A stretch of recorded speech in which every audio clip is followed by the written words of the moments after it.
नमस्ते साथीहरु, आज यस भिडियोमा हामी थाहा पाउनेछौँ कि यस्तो कुन खराब ह्याबिट हामीमा छ जसले गर्दा त्यो खराब बानीले तपाईबाट तपाईको इन्टेलिजेन्स बुद्धि खोजिरहेको छ। यदि तपाई यी 10 कुराबाट छुटकारा पाउन चाहनुहुन्छ, यदि तपाई यी 10 कुराबाट छुटकारा पाउनुहुन्छ भने सोच्नुस् तपाई आजको तुलनामा बढी बुद्धिमान हुनुहुन्छ। You will become more intelligence than today. यदि तपाई स्टुडेन्ट हुनुहुन्छ, यदि तपाई विद्यार्थी हुनुहुन्छ भने तपाई पहिलाको तुलनामा बढी याद गर्न सक्नुहुन्छ, परीक्षामा टप गर्न सक्नुहुन्छ। यदि तपाई अरूभन्दा बढी इन्टेलिजेन्स हुनुहुन्छ भने तपाईको आसपासको मानिसलाई तपाई सजिलै हराउन सक्नुहुन्छ। तपाईको आसपासको मानिसलाई तपाईहरु सजिलै पछाडी छोड्न सक्नुहुन्छ। साथीहरु, बुद्धिमान बन्न यी 10 खराब बानीलाई हटाउनु पर्छ। यी 10 खराब बानीको ढोकालाई तोड्नु पर्छ जो म यस भिडियोमा भन्नेवाला छु। यदि तपाई बुद्धिमान बन्ने हो भने यो 10 ह्याबिटलाई तपाईले छोड्नै पर्छ। साथीहरु, 10 बानी मध्ये कुरा गरौँ नम्बर 1 बाट। नम्बर 1 मा यो पर्छ कि कसैको कुरालाई दिलमा लिने वा कुनै चीजलाई मनमा लगाउने। यदि तपाई त्यो कुरालाई मनमा लिनुहुन्छ जो तपाईको बारेमा अरूले बोल्छ, यो तपाईको दिमागको लागि, ब्रेन पावरको लागि एकदम खराब बानी हो। यदि तपाई साना कुरालाई दिलमा लिनुहुन्छ भने नि साथीहरु तपाईको सारा टाइम त्यही कुरालाई सोच्नमा जान्छ। त्यो टाइम जसबेला तपाई क्रिएटिभ सोच्न सक्नुहुन्थ्यो, केही अलग सोच्न सक्नुहुन्थ्यो, तपाईको प्रब्लमको सोलुसन सोच्न सक्नुहुन्थ्यो। यदि तपाई ती साना कुरामा दिलमा लगाउनुहुन्छ भने तपाईको इन्टेलिजेन्स पावर आफसे आप कम हुँदै जान्छ, तपाईको क्रिएटिभिटी आफसे आप कम हुन्छ। तपाईको साथमा त्यो समय नै हुँदैन केही ठुलो काम गर्नको लागि, केही हरेक कामलाई नयाँ क्रिएटिभ तरिकाले सोच्नको लागि। त्यसैले साथीहरु हरेक कुरालाई दिलमा लगाउन छोड्नुहोस् आजैबाट। 10 बानी जसले तपाईको इन्टेलिजेन्स घटाइरहेको छ ती मध्ये दोस्रो नम्बरमा यो पर्छ कि साथीहरु तपाईको पास्ट अथवा विगतको बारेमा धेरै सोच्नुहुन्छ। हामी सबै मानिस एक अर्कासँग पुरै अलग छौं। हामी सबैको थट प्रोसेस अलग छ, त्यसैले हाम्रो पास्ट नै एक अर्कासँग काफी अलग छ। साथीहरु, पास्टलाई लिएर हामी केवल 2 काम मात्र गर्न सक्छौं। एउटा हो पास्टको बारेमा सोचेर दुखी हुन सक्छौं, या अर्को पास्टबाट केही सिकेर अगाडि बढ्न सक्छौं। यसबाट के हुन्छ भने साथीहरु जो टाइम हाम्रो पास्ट सोची निक्लिरहेको थियो त्यो टाइममा हामी बहुत सारा प्रोडक्टिभ काम गर्न सक्छौं। यदि काम त गर्न नसके नि हामी प्रोडक्टिभ सोच्न सक्छौं। त्यसैले साथीहरु आफ्नो पास्टमा आफ्नो पास्टलाई सोचेर आफ्नो टाइम, रियल टाइमलाई नष्ट गर्न बन्द गर्नुहोस्। 10 मध्ये तेस्रो बानी यो हो कि जरुरत भन्दा बढी टेन्सन लिनेको ठेक्का लिने। जस्तै एक्जाममा अलिकति नम्बर कम आउने बित्तिकै टेन्सन सुरु, कुनै केटाकेटीले रिजेक्ट गरिदियो तुरुन्तै टेन्सन हुन सुरु। यानी कि दुनियाँमा टेन्सन मात्रै छ। तनाव, टेन्सन साथीहरु धेरै डरलाग्दो शब्द हो। त्यसैले हाम्रो तनावग्रस्त जीवन कहिले नै जिउनु हुँदैन। हामी कहिलेकाहीँ यति धेरै सोच्छौं कि त्यो चीज संसारमा डिजर्भ नै गर्दैन। साथीहरु, सानो ढुङ्गालाई आँखा अगाडि राखेर हेर्नुस् न, त्यो पत्थर कति ठुलो लाग्छ, त्यसले तपाईलाई केही देख्न दिँदैन। तर त्यही पत्थरलाई हल्का आँखाबाट टाढा गरेर हेर्नुस्, त्यो निकै सानो हुन्छ। त्यसैले साथीहरु हल्का टाढाबाट हेर्नुस् आफ्नो प्रब्लमलाई। दिमाग बर्बाद गर्नेवाला चौथो कुरा, न सुत्नेको टाइम फिक्स छ, न उठ्नेको टाइम फिक्स छ।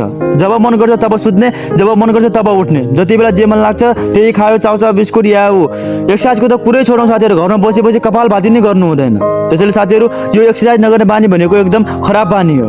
दिमाग बर्बाद गर्नेवाला पाँचौं बानी यो हो कि साथीहरु आफू जस्तो कुनै मतलब छैन, तर दुनियाँभित्र कमजोरी निकाल्ने। दुनियाँमा कमी हुनै पर्यो, आफ्नो साथीमा कमजोरी हुनै पर्यो, अर्काको कमजोरी मात्र देख्ने। दुनियाँको कमजोरी निकाल्दै साथीहरु आफ्नै भित्र यति धेरै फोहोर भरिन्छ, हाम्रो दिमागमा यति धेरै फोहोर भरिन्छ नि, जब हामी केही राम्रो काम गर्न खोज्छौं त्यहाँ नि हामीलाई कमजोरी नै देखिन्छ। यस्तो अर्काको कमजोरी निकाल्ने बानीले यस्तो बनाउँछ साथीहरु, त्यसमा त यो कमी छ, यो छ, हेर न म कति पर्फेक्ट छु, म कति बेटर छु, यसमा त धेरै सारा कमजोरीहरु छन्। साथीहरु, तपाईसँग यस्तो बानी छ भने यस्तो बानीले तबसम्म मात्र तपाईलाई स्याटिस्फाई बनाउँछ जबसम्म अरू तपाई भन्दा तल देखिन्छन्। त्यसैले तपाई अरूको कमजोरी खोज्न लागि पर्नुहुन्छ। जब तपाई अर्काको कमजोरी खोज्न आफ्नो टाइम लगाउनुहुन्छ भने तपाई आफ्नो क्रिएटिभ सोचमा आफ्नो टाइम दिन सक्नुहुन्न।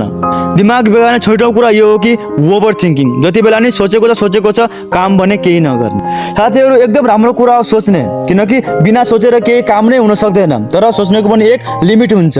थिंकिङलेस नि साथीहरु एक मानिसलाई एक्स्ट्रा अर्डिनरी बनाउँछ भने त्यही ओभर थिंकिङले मानिसको दिमागलाई प्यारालाइज बनाउँछ। मानिसको दिमाग जिउँदो भए नि लास बन्छ। तर गजबको कुरा यो हो कि साथीहरु ओभर थिंकिङको कमान्डर तपाई आफै हुनुहुन्छ। जब तपाई चाहनुहुन्छ तब यसलाई बन्द गर्न सक्नुहुन्छ। साथीहरु सातौं ह्याबिट यो हो कि आज के भइरहेको छ तपाईको साथमा, आज के भइरहेको छ तपाईलाई यससँग केही मतलब छैन। केवल तपाईलाई मतलब छ कि तपाईको पास्ट र तपाईको फ्युचरको बारेमा। तपाईले तपाईको दिमागलाई जति मल्टिटास्किङ किन नसम्झिनुहोस्, तर इन अफ द तपाईले आफ्नो दिमागलाई एक काममा फोकस गर्नै पर्छ। तपाईले आफ्नो फ्युचरमा फोकस गर्नै पर्छ, तब मात्र तपाईको दिमाग सही ढंगले विकसित हुन पाउँछ।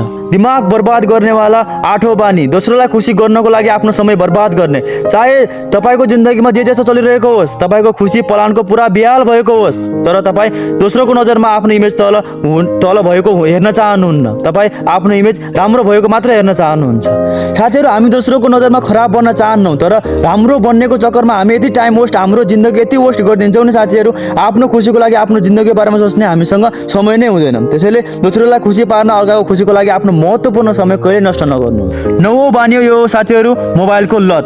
हामी बिहान उठ्नको लागि अलार्म पनि मोबाइलमा राख्छौँ। जब हामी उठ्छौँ अलार्म बन्द गर्न, तब मोबाइलमा नेट अन हुन्छ र दुनियाँका सारा नोटिफिकेसन हाम्रो मोबाइलमा आउँछन्। अलार्मले निद्रा भङ्ग गरोस् या नगरोस् त्यो कुनै मतलब छैन, तर नोटिफिकेसनले हाम्रो निद्रा जरुर भङ्ग गर्छ। बिहान यति धेरै डिस्टर्बेन्स हुन्छ नि साथीहरू। बिहानको समय यो हुन्छ जो बिहान हाम्रो शरीरमा एकदम बेटर कन्सन्ट्रेसन, हाम्रो मन एकदम शान्त हुन्छ।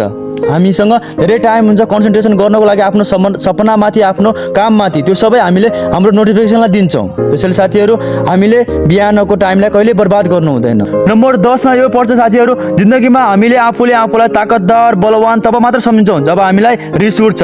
आफूलाई इन्टेलिजेन्ट तब मात्र सम्झिन्छौँ जब हामीलाई रिस उठ्छ। तब हामीले आफूलाई अरूभन्दा बेटर पर्फेक्ट सम्झिन्छौँ। तर यो कुरा सधैँ याद राख्नु साथीहरू, जति बेला हामी धेरै लगातार रिस उठाइरहन्छौँ नि, त्यति बेला हाम्रो बुद्धि सबैभन्दा बढी भ्रष्ट हुँदै जान्छ। तर यसको ठ्याक्कै उल्टो साथीहरू, जति धेरै तपाईँ आफ्नो दिमागलाई शान्त राख्नुहुन्छ नि, त्यति धेरै तपाईँले आफ्नो इन्टेलिजेन्सलाई बढाउन पाउनुहुन्छ, दिमागको युज गर्न पाउनुहुन्छ। रिस र अहङ्कार जिन्दगीका यस्ता दुई चिज हुन् होइन साथीहरू, जसले मानिसको बुद्धि मात्रै होइन पुरा जिन्दगी नै नष्ट गरिदिन्छन्। साथीहरू, ती 10 बानीहरू म फेरि अन्त्यमा दोहोऱ्याउन चाहन्छु जसले तपाईँको जिन्दगी बर्बाद गरिरहेको छ। नम्बर 1, हर चिजको दिलमा लगाउनु। नम्बर 2, पास्टमा अल्झिएर बस्नु। नम्बर 3, तनावग्रस्त रहनु। नम्बर 4, पोर हेल्थ ह्याबिट। नम्बर 5, हर समयमा कमजोरी निकाल्ने। Number 6, over thinking. नम्बर 7, आज कुन पलमा तपाईँ बाँचिरहनु भएको छ त्यो पलमा तपाईँको दिमाग नै नरहनु। नम्बर 8, सबैलाई खुसी पार्नको लागि आफ्नो खुसी गुमाउनु। नम्बर 9, मोबाइलको धेरै दुरुपयोग गर्नु। नम्बर 10, बढी रिसाउनु। आउनु साथीहरू, यी 10 कुरालाई छोडेर तपाईँ आफ्नो काम गर्न थाल्नुहोस्, जसले देशमा तपाईँको होइन दुनियाँमा देशको नाम छाओस्। अन्त्यमा साथीहरू, उपयोग छैन भने धन बेकार हुन्छ, भोग छैन भने भोजन बेकार हुन्छ।